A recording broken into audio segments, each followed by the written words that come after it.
Que a paz do Senhor Jesus, que o amor do Pai e a comunhão do Espírito Santo esteja sempre conosco, meus irmãos e minhas irmãs. É com muita alegria que hoje eu vou me utilizar desse tempo para falar da cátedra do apóstolo Pedro. O apóstolo Pedro foi aquele que primeiro Jesus escolheu dentre os 12. Quando ele chamou os 12 discípulos, o primeiro que ele chamou foi Pedro. Então há uma história muito rica de Jesus com os apóstolos. E todos os apóstolos tiveram uma importância fundamental para a história de Cristo com a humanidade. Mas hoje nós vamos falar especialmente de Pedro, embora reconheçamos que ao lado de Pedro a importância monumental do apóstolo Paulo, que foi incluído entre os 12 apóstolos logo após a ascensão de Jesus, no encontro misterioso de Jesus com Paulo na estrada de Damasco, e a importância de Paulo para o cristianismo. Então nós vamos gravar hoje este vídeo em relação ao apóstolo Pedro. Depois vamos gravar um outro vídeo sobre o apóstolo Paulo, que são colunas fundamentais da Igreja de Cristo, da Igreja cristã e do cristianismo.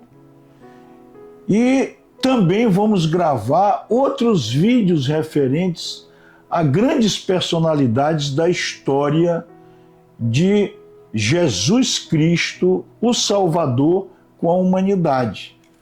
Nós já gravamos alguns vídeos sobre Maria, nós sabemos também da importância de João, que escreveu o Evangelho, escreveu 3 cartas e escreveu o livro da Revelação, o Apocalipse. Então, nós temos aí várias pessoas escolhidas pelo próprio Deus para que tivesse essa convivência de amor, de experiência e de exemplos para nós que somos cristãos. Então, o fato de falar hoje sobre Pedro, nós temos que destacar também a figura de Paulo, a figura de João, a figura de Maria, que acompanhou toda a vida pública de Jesus, o seu filho, e outras mulheres, e também de todos os apóstolos e outras pessoas que também fizeram parte da vida de Jesus. Mas então, Pedro foi aquele que foi escolhido por Jesus como o primeiro dentre os apóstolos. Então nós vamos tratar um pouco sobre a vida de Pedro, não vamos esgotar o assunto, porque a figura de Pedro com Jesus, ela é uma história longa, rica de muitos e muitos ensinamentos. Nós vamos fazer um resumo hoje à luz do Evangelho e à luz da doutrina da Igreja, da tradição da Igreja sobre o apóstolo Paulo. Mas antes de nós começarmos a falar especificamente sobre Pedro, é importante que a gente veja como se deu, em rápidas palavras, o plano salvífico de Jesus. Porque Jesus veio ao mundo no nosso projeto de salvação e porque surge o cristianismo. Nós sabemos que o Antigo Testamento, ele foi o primeiro testamento de Deus, e esse testamento, o Antigo ou o Velho Testamento, como queiram dizer, foi um testamento preparatório, um testamento que foi a verdadeira base, o verdadeiro alicerce para que Jesus viesse, né, para inaugurar o Segundo Testamento ou o Novo Testamento. Então, o Velho Testamento ou o Antigo Testamento é de uma importância fundamental para a história de Deus com a humanidade. Então é preciso que nós não percamos esta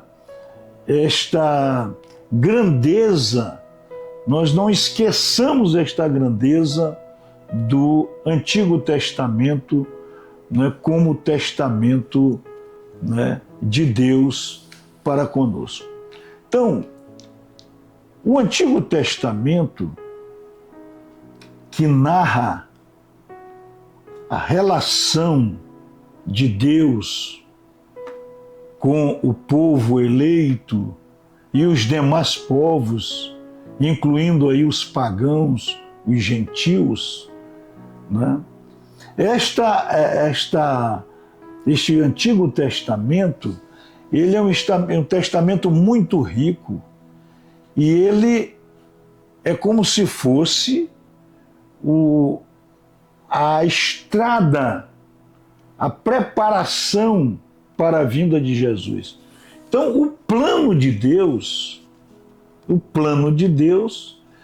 era que a vinda de Jesus ao mundo, no seu plano de salvação, não tivesse, acredito eu, pelas leituras que fiz, pelas meditações que tenho feito, acredito eu que não era inicialmente para acontecer tantas coisas como aconteceram, inclusive o cristianismo.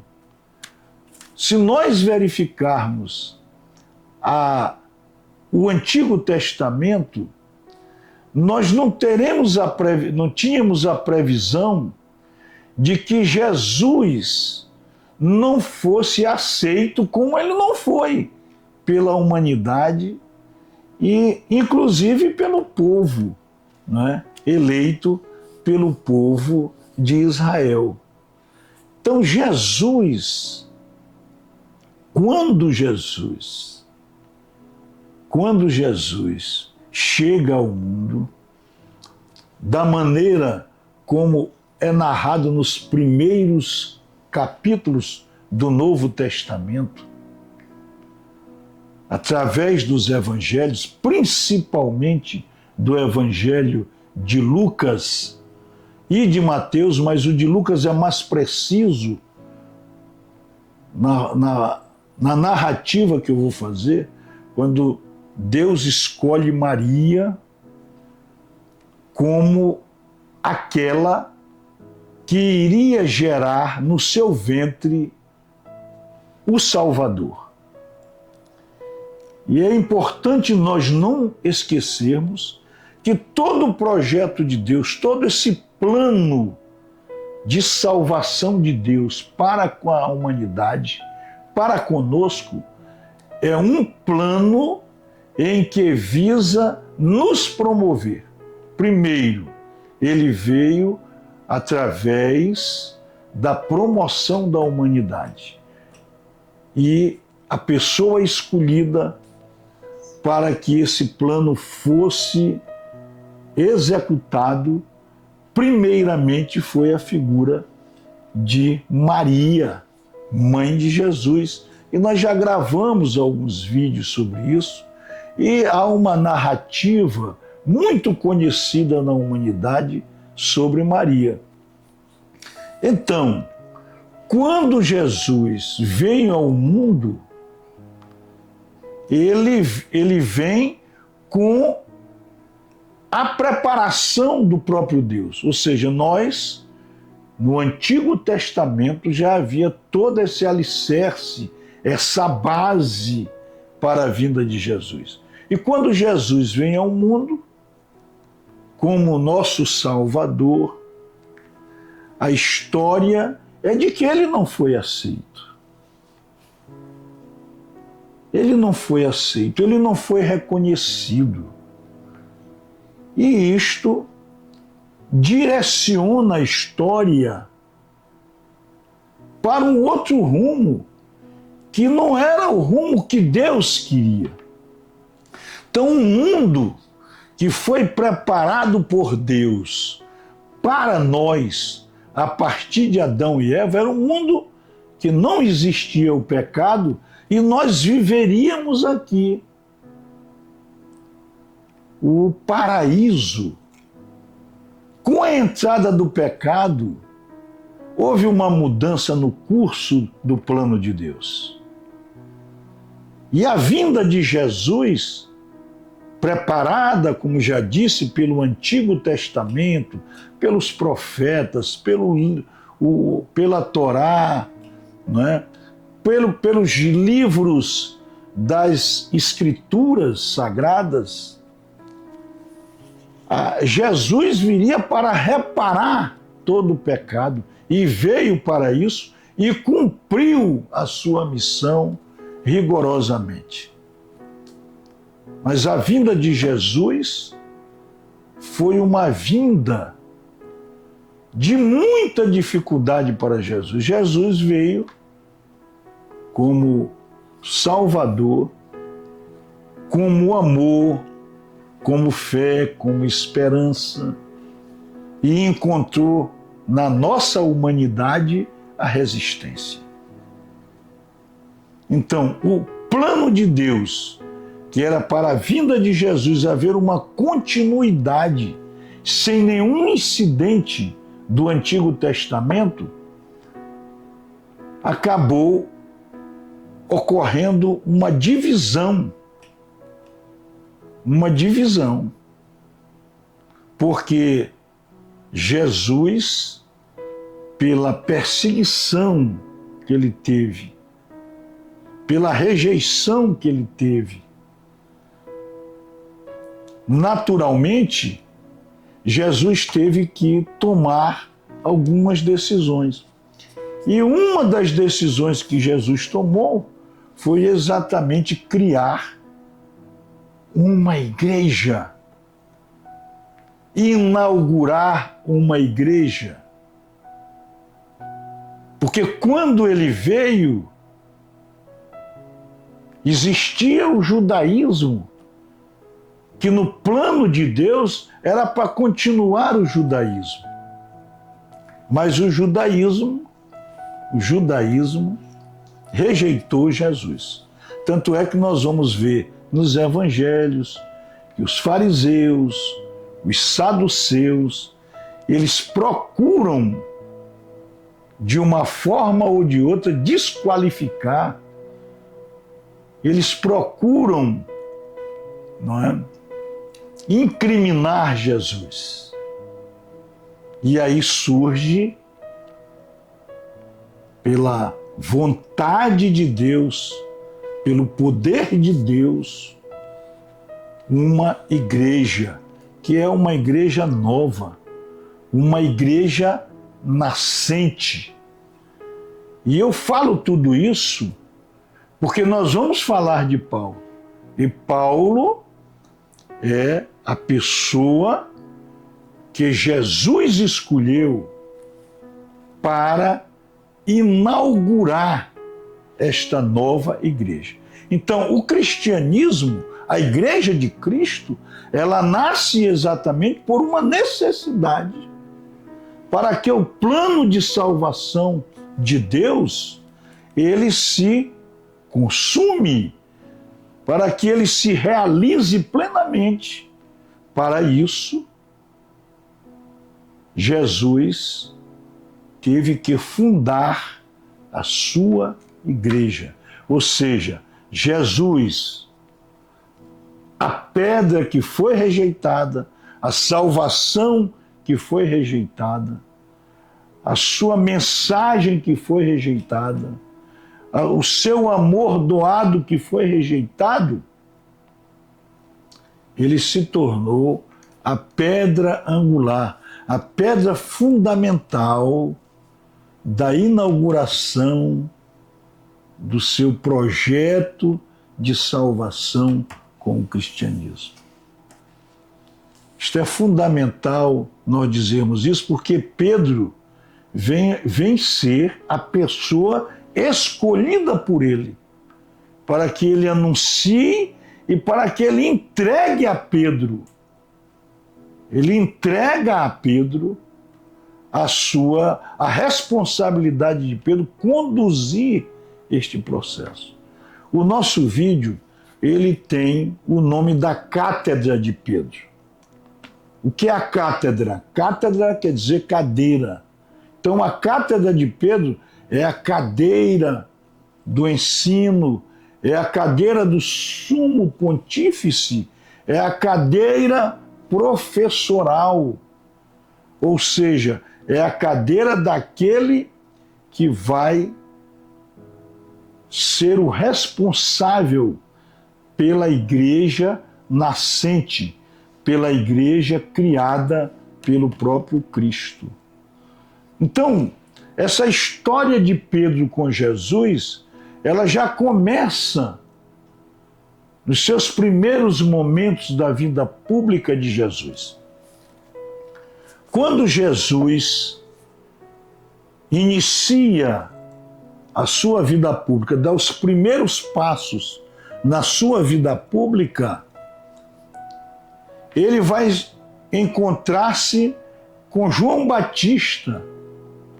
João Batista é aquele escolhido para anunciar a salvação, para anunciar Jesus. Tanto é que quando se estuda o fim do Antigo Testamento e o início do Novo Testamento com Jesus, nós notamos que João Batista fica ainda vinculado ao Antigo Testamento. Ou seja, ele conclui o desejo, a vontade do Antigo Testamento, que é preparar os caminhos para Jesus, o Salvador. E ele prepara este caminho. Por isso que ele é tido como o último profeta, o último da profecia do Antigo Testamento. E no início do Evangelho de João, é importante a gente anunciar aqui, no início do Evangelho de João,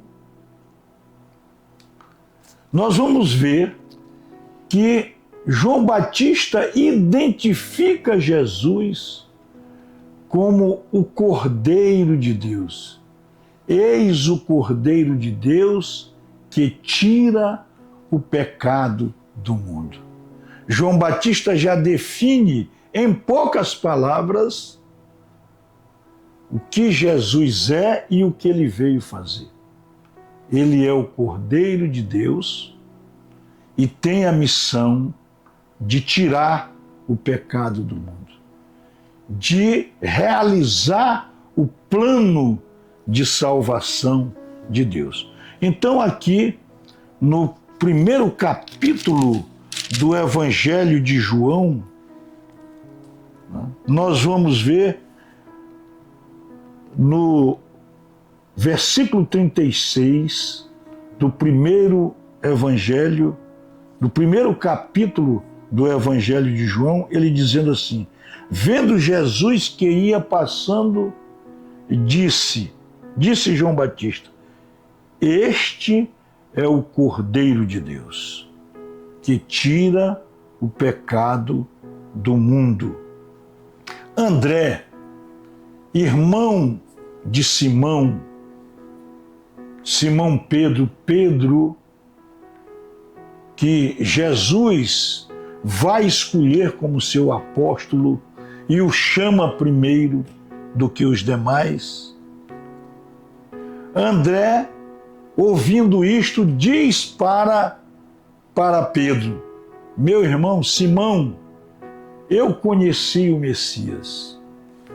E no versículo 40, ainda do primeiro capítulo de João, André, irmão de Simão Pedro, era um dos dois que tinha ouvido o testemunho de João e seguido Jesus.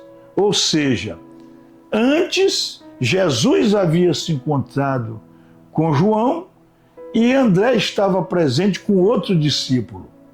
E ele testemunhou ali que aquele era o Messias. E ele apresenta Jesus a Simão Pedro aqui nesta ocasião. No versículo 40, André, irmão de Simão Pedro, era um dos dois que tinha ouvido o testemunho de João e seguido Jesus. Ele encontrou primeiro a Simão, seu irmão, e lhe falou: encontramos o Messias, o que significa Cristo, e levou-o a Jesus. Quando Jesus o viu, olha, o primeiro encontro de Jesus com Pedro. André, irmão de Pedro, leva Pedro para o encontro com Jesus. E Jesus, ao avistar Pedro, está aqui no versículo 42 do capítulo 1 do Evangelho de João. Quando Jesus viu Pedro, quando Jesus o viu, disse: tu és Simão, filho de João. Serás chamado Cefas, nome que significa pedra.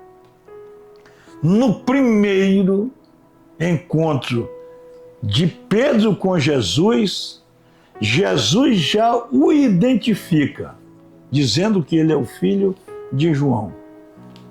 E acrescenta mais: serás chamado Cefas, nome que significa pedra. Ali, Jesus já tinha o seu projeto todo desenvolvido em relação a Pedro.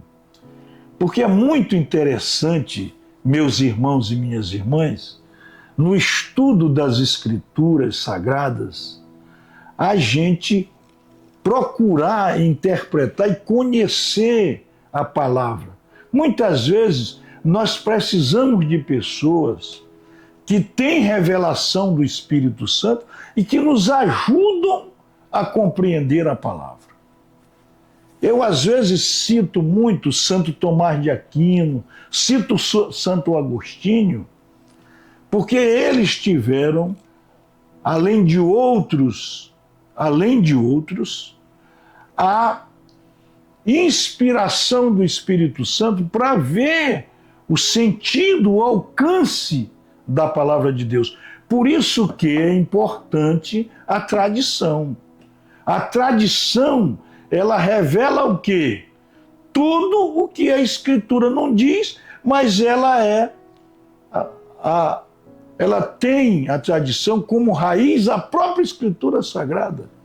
Por exemplo, se você vai a uma igreja e o sacerdote faz uma pregação sobre a palavra de Deus, e ele ali, inspirado pelo Espírito Santo, ele fala tudo o que a palavra de Deus haveria de ser dita para os fiéis da igreja.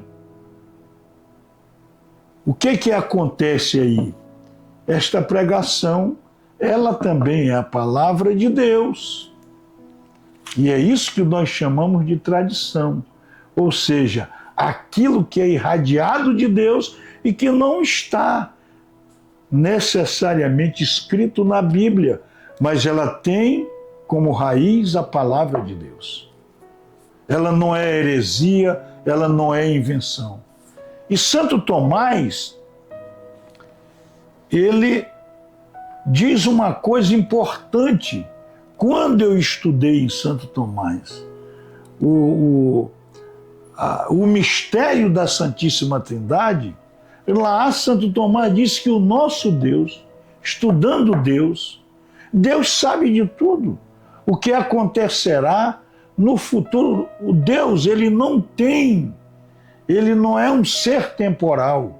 Ele sabe tudo o que era antes, sabe tudo o que está acontecendo e sabe tudo o que vai acontecer antecipadamente. Porque ele é antecedente a tudo. Ele não precisa conhecer nada, porque ele é que produz, ele sabe de tudo o que vai acontecer. E muitas das coisas que acontecem não são da vontade dele, porque ele nos deu a inteligência e a vontade para nós agirmos. Inclusive, nós podemos, não aceitarmos o próprio Deus, que nos criou, que nos deu inteligência, que nos deu vontade. Então, muitas das coisas que acontecem que Deus não queria é produzido por nós mesmos. Então, Jesus, quando se encontra a primeira vez com Pedro, e quando escolhe Pedro, nós vamos ver no Evangelho de Marcos, capítulo 3, versículo de 13 e seguintes, quando ele convoca os discípulos, o primeiro que ele anuncia é Pedro. Então ele diz aqui: serás chamado Cefas, nome que significa pedra. Muito bem. E Mateus, então, como diz o evangelista Marcos, no seu capítulo 3, versículo 13 e seguintes, Jesus convoca os 12 discípulos. Esses 12 são seus companheiros durante toda a sua jornada, toda a sua vida pública. Esses são seus companheiros que vão acompanhá-lo, testemunhá-lo na sua missão, nos seus milagres, nas suas pregações, no seu exemplo grandioso para toda a humanidade. E Pedro é um deles, né? E Pedro, nós vamos ver os acontecimentos dele com Pedro, as falhas de Pedro, mas fica a relação de Jesus com Pedro, é tudo o que nós precisamos saber para ver a revelação do que é Jesus. Jesus como Filho de Deus vivo, Jesus, a segunda pessoa da Santíssima Trindade, é misericordioso, é compreensivo, é justo, né? Ele deu sua própria vida voluntariamente por nós, sofreu pela humanidade porque quis sofrer para definitivamente nos premiar com a salvação. Então só depende de nós.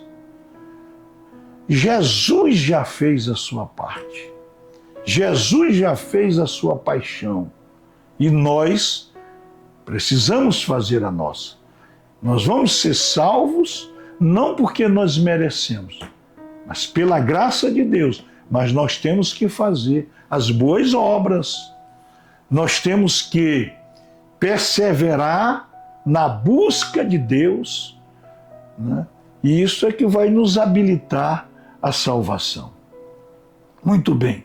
E aqui eu vi alguns trechos, por exemplo, no capítulo 14 do Evangelho de Mateus, nos versículos 25 a 31, Jesus está na barca. Jesus, aliás, os apóstolos estão na barca e Jesus havia saído para orar e vem andando pelas águas. E os apóstolos veem Jesus andando por cima das águas e têm medo, ficam com medo. Vem um fantasma e ficam com medo. E Jesus se aproxima e diz: sou eu, não tenhas medo. Aqui é importante acentuar, quando Jesus diz não tenhas medo. É uma das regras de Deus. Se está no Antigo Testamento, está no Novo Testamento. O cristão, aquele que tem Deus como o seu Senhor, aquele que tem Deus como seu Criador, aquele que tem Deus como seu Pai. E nós temos isso, meus irmãos e minhas irmãs. Uma das coisas que nós temos que livrar é do medo. Jesus diz lá no capítulo 14 de Mateus: não tenhais medo, porque o medo é algo do demônio. O medroso dificilmente entrará no reino de Deus. Só se Deus quiser, pela sua própria vontade. Mas Deus não nos quer medroso. Então eles estavam com medo. E é o fantasma: Jesus, não tenhas medo, sou eu. E Pedro, com a sua natural personalidade, a gente vai ver que Pedro, ele é muito impulsivo, muitas vezes contrariava o que Jesus dizia. Ele disse: se és tu, Senhor, deixa eu ir ao teu encontro. E ele sai então, não é, num milagre que vence a ciência, né? Ninguém pode andar em cima da água, mas para Deus tudo é possível e Deus autoriza. Então vem, Pedro. E Pedro então começa a andar por cima da água. E diz a palavra em Mateus 14, versículo 25 seguintes, que vem um vento, uma ventania, ele tem dúvida e ele afunda. A dúvida e o medo são duas sementes plantadas pelo demônio. Eu gravei recentemente um vídeo sobre a fé, e o inimigo da fé é a dúvida. A dúvida não deve fazer parte da nossa vida. Vamos lutar contra a dúvida. Lutar contra a dúvida é lutar contra o diabo, contra o demônio, contra aquele que nos persegue, contra aquele que nos acusa. A outra coisa é o medo. Então, o cristão deve lutar contra o medo e contra a dúvida. Muito bem. E ele afunda. E Jesus diz: homem de pouca fé. Ou seja, por que duvidaste? Então, o Pedro somos nós. Nós somos o reflexo de Pedro nas suas quedas. Somos o reflexo de Pedro nas suas quedas. Nós vamos ver, não é, que quantas vezes nós não afundamos na vida porque nós temos medo, porque nós não acreditamos no poder de Deus, nós não acreditamos na força de Deus em nossa vida. Muito bem. Mas Mateus também narra uma passagem importantíssima de Jesus com Pedro, que esta eu vou fazer questão de ler, porque é muito importante para nós cristãos. Mateus, no capítulo 16, versículos de 13 a 23, são 10 versículos. É importante que nós tenhamos isso presente em nossa vida. Tendo chegado à região da Cesareia de Filipe, Jesus perguntou aos discípulos: quem dizem por aí as pessoas que é o Filho do Homem? E eles responderam.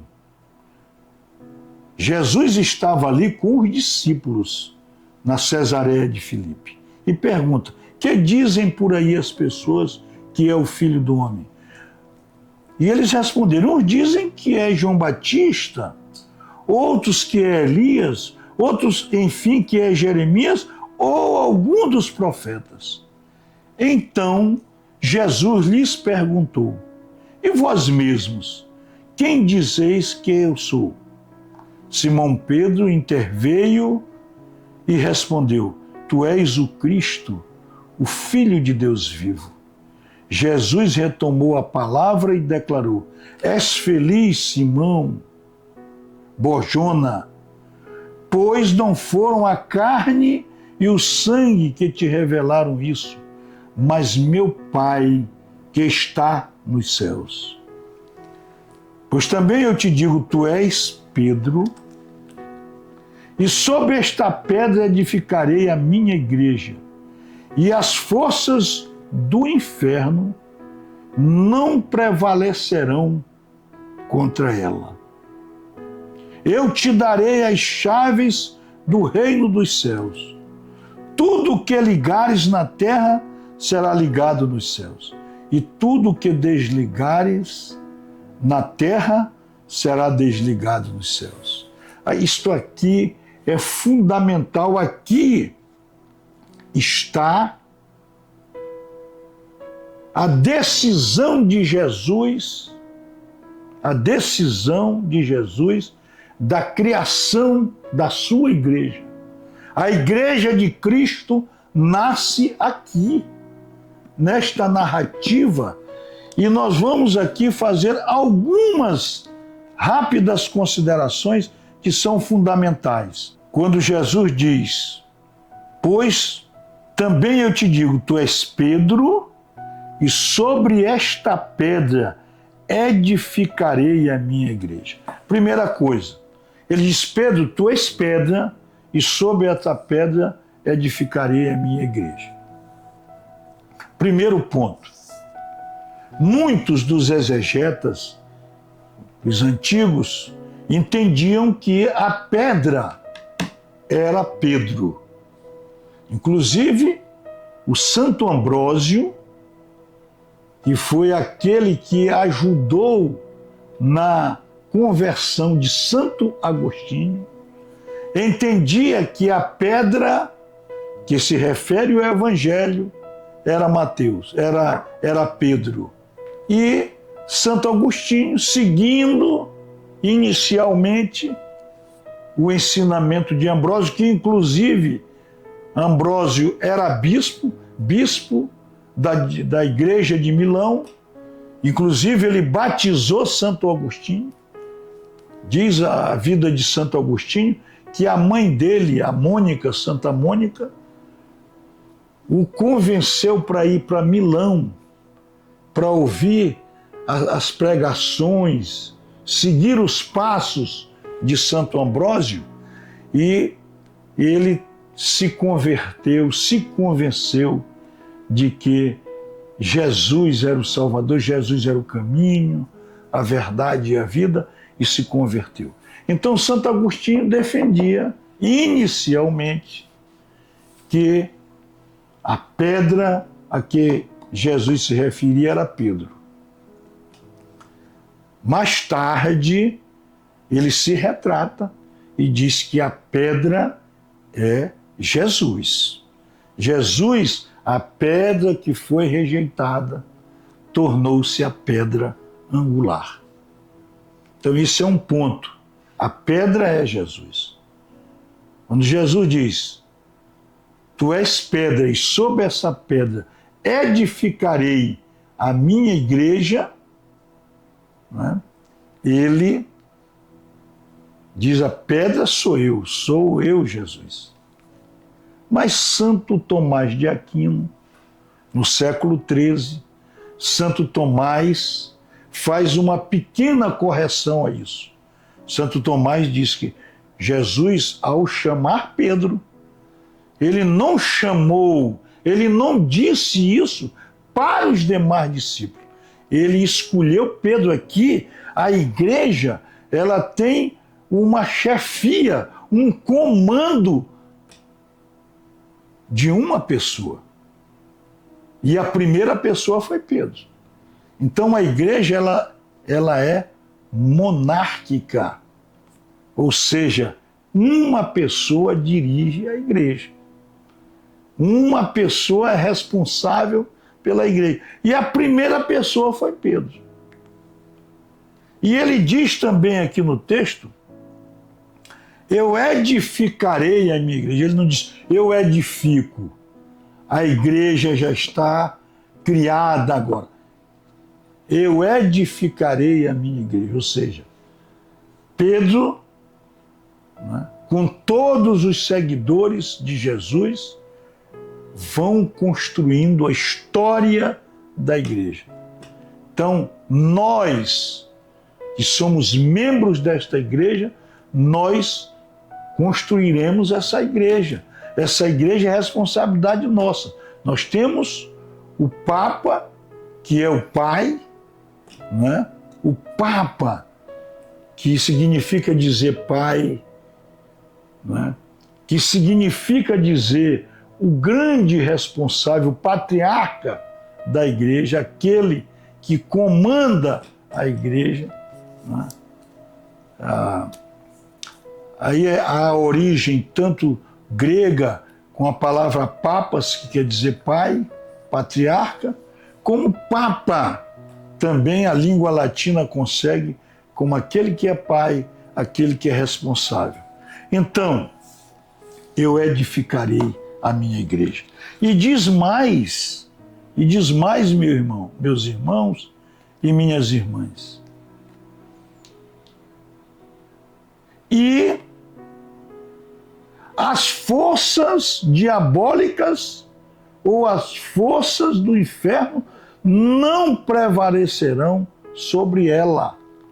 Ou seja, a igreja não será vencida pelo mal. Está aqui no Evangelho de Mateus. A igreja não será a força do inferno, o poder do inferno, o poder do mal, o poder do demônio, o poder do diabo não prevalecerá sobre a igreja. A igreja, ela está sedimentada numa pedra, numa rocha, e suportará todas as tempestades. E aqui eu até me lembro, né, de uma passagem que está lá nos Atos dos Apóstolos, quando Jesus ascendeu aos céus, que Pedro e os demais apóstolos estavam dando sequência à pregação de Jesus, o sinédrio perseguindo os apóstolos, e um dia Gamaliel diz para, olha, se for obra de Deus, né, não adianta, ninguém consegue acabar com a obra de Deus. E dá dois exemplos de um tal Teudas e um tal Judas, que tiveram uma igreja, tiveram muitos seguidores, quando eles morreram, morreu também o movimento. Mas a igreja de Deus, ela suportará todas as tempestades. O poder do inferno, a força do mal, jamais prevalecerá sobre a igreja de Cristo. E ainda diz mais: eu te darei as chaves do reino dos céus. Tudo o que ligares na terra será ligado nos céus, e tudo o que desligares na terra será desligado nos céus. Então a chave aqui é o símbolo do poder de Deus. Deus não deu uma chave. Aqui, ó, tem essa chave para te entregar, Pedro. Mas diz Pedro, tudo que tu desligares na terra será desligado no céu. Tudo que tu ligares na terra será ligado no céu. Isto é uma das mais belas decisões de Jesus em colocar a sua igreja na mão da humanidade e ter escolhido Pedro como o seu primeiro, aquele primeiro, né, comandante, o primeiro pai da nossa igreja. E depois outros e outros vieram. Até hoje, né, nós temos o Papa hoje, Leão XIV, que é sucessor de Pedro. Então aqui está fundada a igreja de Deus. Então, mas o próprio Jesus sabia do que ainda ia acontecer. Do que ainda ia acontecer. O próprio João, no Evangelho de João, no capítulo 13, versículos 8 e 9, no lava-pés. Mas depois, é importante isso aqui, depois que Jesus disse tudo isso aqui para Pedro, não é?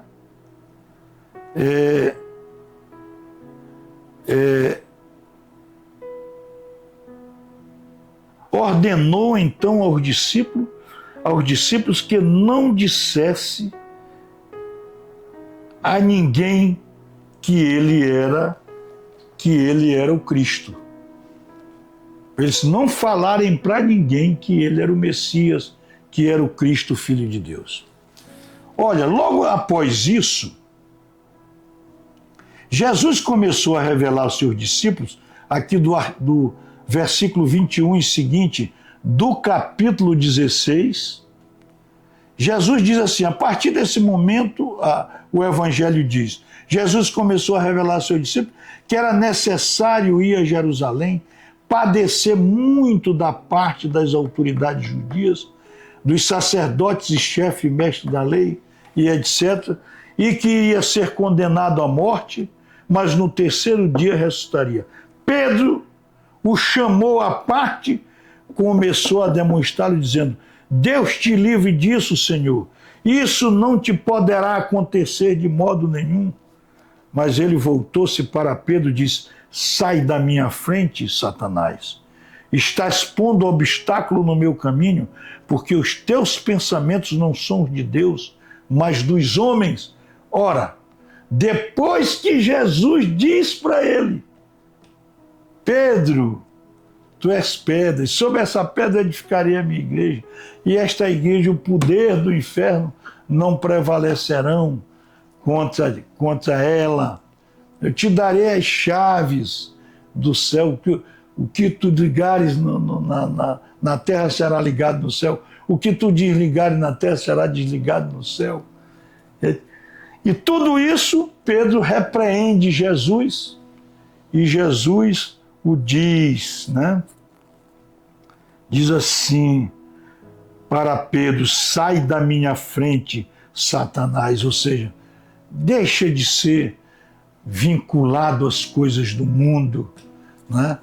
Então, para você ver o quanto Pedro ainda não estava preparado para assumir essa incumbência, mas Jesus já havia dado a ele esta incumbência. Pedro, tu és pedra, e sobre essa pedra. Depois, nós vamos ver no lava-pés, no Evangelho de João, capítulo 13, versículos 8 e 9, Jesus diz, agora eu vou lavar os pés dos meus discípulos. Aquele que quer ser o maior tem que ser o menor. Eu vim para servir. Fazer isso que eu estou fazendo com vocês. Aí Jesus diz, a mim não, tu não lava meus pés. E ele diz, se eu não lavar os teus pés, tu não fará parte comigo.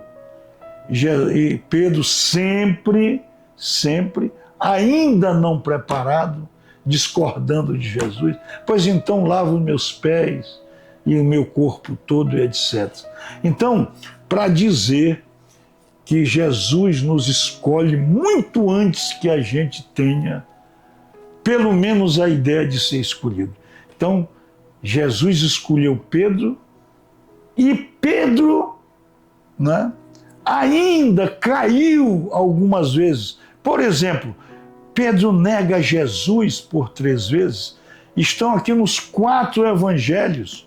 No Evangelho de Jesus, no Evangelho de João 13, 37 e 38.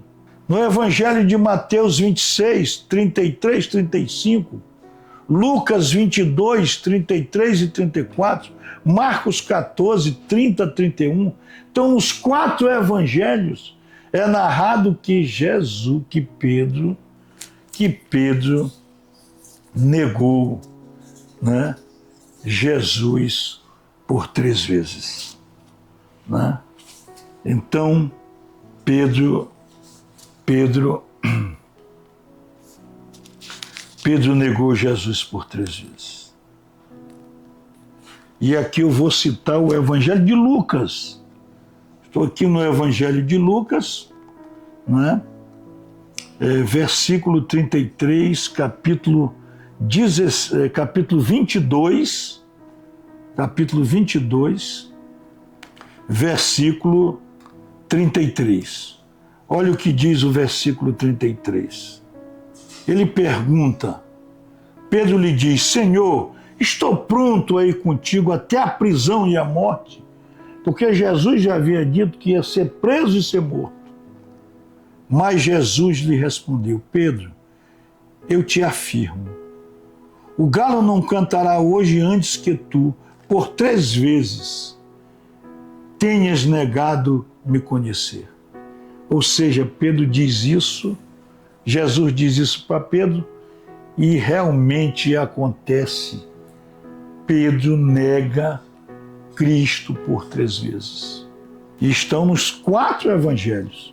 João 13, Mateus 26, Lucas 22 e Marcos 14. Então foi um fato que os 4 evangelhos dizem o quanto nós somos fracos e o quanto Jesus acredita em nós. Porque é como Paulo diz, na nossa fraqueza é que nós nos fortaleceremos. Então Pedro cai mais uma vez ao negar Jesus por 3 vezes. Mas há uma coisa importante na vida de Pedro. Depois que Pedro fez isso, meus irmãos e minhas irmãs, também em Lucas, capítulo 22, versículo 62, e Mateus 26, versículo 75, depois que ele negou Cristo por 3 vezes, ele se lembra, está aqui no capítulo 22, versículo 61 e 62. Antes que o galo cante, hoje tu me negarás 3 vezes. E saindo para fora, Pedro se pôs a chorar amargamente. No Evangelho de Mateus 26, versículo 75, e Lucas 22, versículo 62, diz que Pedro chorou amargamente. Ou seja, Pedro chorou de uma forma desesperada, dolorosa, arrependido, o arrependimento que Deus quer de nós quando nós pecamos. Senhor meu Deus, por que pequei? E aí ele reconstrói a sua vida com Jesus. A gente podia ir muito mais adiante, tem muitas coisas para nós falarmos aqui, mas quando o Evangelho diz que Pedro chorou amargamente. E aqui eu queria fazer uma rápida colocação da diferença do arrependimento de Pedro e do arrependimento de Judas. Judas traiu Jesus e Judas se arrependeu, mas o arrependimento de Jesus não é o arrependimento que Deus quer que nós tenhamos. Esse Judas, teve remorso. Nós não temos que carregar remorso no nosso coração. Nós temos que nos arrepender. E quem tem remorso vai para a perdição, que foi o caso de Judas. E Pedro, com arrependimento, o chorar amargamente, o chorar dolorosamente, o arrependimento tenaz na nossa vida restaura o nosso relacionamento com Deus. Por isso que Jesus criou o sacramento da confissão. o arrependimento, né? Que é o móvel da confissão dos nossos erros, dos nossos pecados, restauram na nossa vida, restaura na nossa vida o nosso relacionamento com Deus.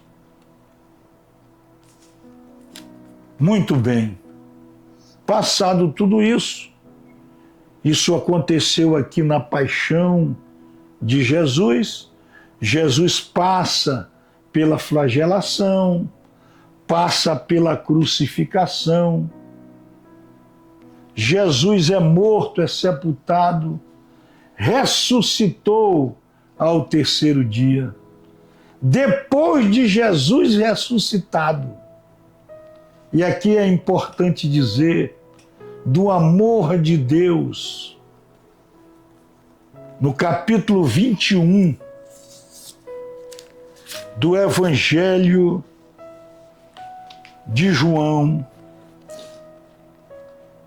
no capítulo 21, Jesus já estava glorificado, já tinha ressuscitado.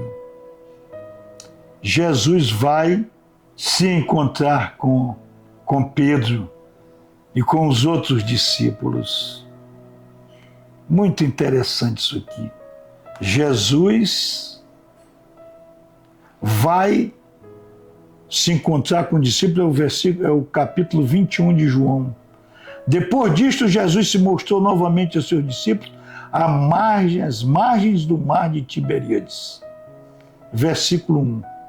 E no versículo 15, depois de terem comido, Jesus pediu para eles lançarem as redes. Eles não tinham pegado nenhum peixe, etc. Depois pegaram muitos peixes. Comeram. Jesus se dirige a Pedro. Jesus perguntou a Simão Pedro: Simão, filho de João, tu me amas mais do que estes outros? E ele respondeu: sim, Senhor, tu sabes que eu te amo. Perguntou pela segunda vez: Senhor, sim, Senhor, tu sabes que eu te amo. Ele lhe disse: apacenta os meus cordeiros, apacenta as minhas ovelhas. E perguntou pela segunda vez: Simão, filho de João, tu me amas? Ele respondeu: sim, Senhor, tu sabes que te amo. Disse-lhe Jesus: cuida de minhas ovelhas. Pela terceira vez perguntou-lhe Jesus: Simão, filho de João, tu me amas? Pedro ficou triste porque Jesus lhe perguntou pela terceira vez: tu me amas? E então respondeu: Senhor, tu sabes tudo, tu sabes que eu te amo. E Jesus lhe disse: apacenta as minhas ovelhas. Depois do arrependimento, do choro amargo de Jesus, depois que Pedro cometeu um pecado e que nós cometemos um pecado, e nós nos arrependemos, e nós choramos amargamente, Jesus vem ao nosso encontro para nos declarar o seu amor. O que Jesus disse para Pedro? Apacenta as minhas ovelhas. Colocou ele como um pastor privilegiado da humanidade. Apacenta as minhas ovelhas. Pedro é o grande pastor, é o Papa, é o patriarca da igreja, é o comandante da igreja de Deus. Senhor nosso Deus, que nós tenhamos, Senhor, o mesmo coração de Pedro. Quando cairmos, chorarmos amargamente, e Jesus nos dirá: apacenta as minhas ovelhas, eu te amo. Tu me amas, eu te amo, Senhor. Que o amor de Deus faça morada no nosso coração e nós possamos amar-vos uns aos outros, como ele nos amou. Amém.